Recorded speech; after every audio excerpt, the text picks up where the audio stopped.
금감원장님 올해 5월에 금융회사들과 해외 IR 다녀오셨었죠? 3개국 5박 7일 일정으로 다녀오셨고 금감원장이 금융회사들과 해외 IR 이렇게 다니신 전례가 있습니까? 없었던 걸로 제가 없습니다. 99년 금감원 설립 이후에 현재까지 20년 넘게 금감원장이 국내외 투자 설명회에 참석한 것은 지난 동남아 출장이 처음이라고 답변을 받았습니다. 예. 이번에 누구랑 다녀왔나 확인을 해봤더니 KB금융지주, 하나금융지주, 미래에셋증권 회장님들, 한국투자증권, 삼성화재 등의 대표님들이 참석하셨습니다. 이 기관들 모두 금감원의 피검기관들 아닙니까? 아, 맞습니다. 네.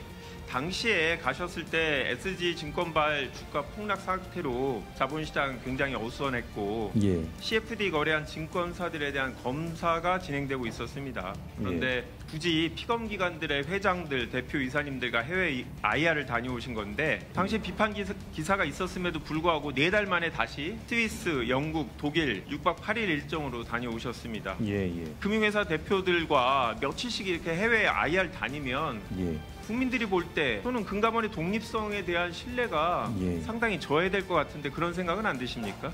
제가 그런데요. 신경을 잘 써야 된다고 생각합니다. 예. 왜 이렇게 해외 IR을 가셔야 되냐라고 했더니 금감원의 금융중심지 지원센터가 설치되어 있어서 역할을 할 수밖에 없다라고 하셨는데 언제 지정된 겁니까? 생긴 지가 꽤 오래됐는데 맞습니다. 2008년입니다. 그러면 15년 동안 다른 금감원장님은 그럼에도 불구하고 해외 IR 같이 안 다니셨어요. 혹시 이번에 해외 IR 가실 때 금융기관에서 금감원장님이 좀 동행해 주셨으면 좋겠다 이런 요청 때문에 가신 겁니까? 그런 요청도 있었습니다. 있었습니까? 그래요? 이상한데요? 제가 참석했던 NH투자증권에다가 질의를 하니까 금감원이 수요조사 요청을 해서 갈 거냐라고 물어봐서 뭐 가는 게 좋겠다라고 판단했다고 합니다. 미래에셋증권 최연만 회장은 5월달, 9월달 IR 모두 금감원장하고 동행했습니다.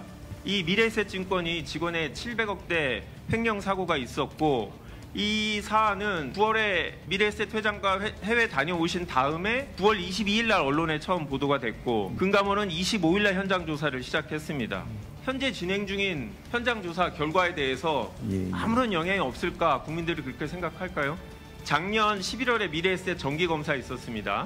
당시에 금감원장 직무에서 배제되셨죠. 이유는 아까 말씀하신 그 인척관계 때문 아닙니까? 법적으로 이해충돌방지법상 회피 신청 대상이잖아요. 아, 제가 회피 신청을 했습니다. 맞습니다. 법은 일정한 관계가 있으면 회피하게 합니다. 왜? 국민들이 그런 공직자의 업무에 대한 의혹을 가질 수 있기 때문에 그런 것 때문에 제가 해외 IR에 대해서 문제 제기를 하는 겁니다. 그래서 저는 금감원이 금융중심지 지원센터 지원 역할을 하는 게 이런 이해충돌 우려가 큰 것 같고 지금 금감원장님 보시면 그 규정을 토대로 계속 가실 것 같아서 금융중심지법 개정안을 발의했습니다. 꼭 금감원이 금융중심지 지원 업무를 해야 됩니까? 금감원 내에서 하는 것이 적절하다고 저는 생각은 합니다. 법 개정 전이라도 좀 국민들의 입장에서 생각하시면 좋겠습니다. 어쨌든 간에 금융을 육성하기 위한 다양한 노력들은 저희가 안 할 수는 없는 것이고 금융산업 육성해야 되는데 동의합니다. 하지만 감독기관하고 같은 곳에서 해야 된다는 점에 대해서는 동의할 수 없습니다.